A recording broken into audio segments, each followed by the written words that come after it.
Hi everybody, welcome back to the channel. This is a continuation of the datetime functions in Dax.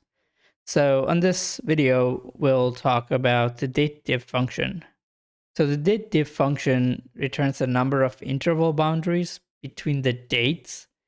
The syntax looks like datediff, the starting date, the end date, and the interval that you specify. So the interval can be any of the following. So it can be second, minute, hour, day, week, month, quarter, and year.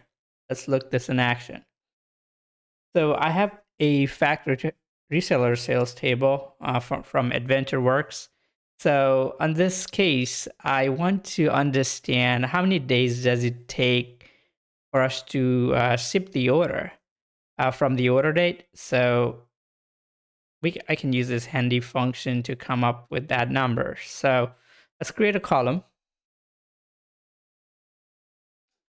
and let's call it how long does it take.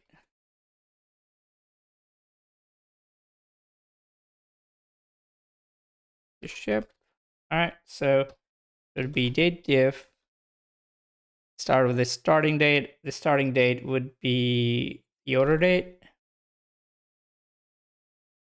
And the second option, second parameter will be the ship date.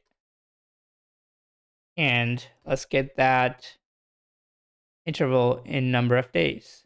So day, close the parentheses.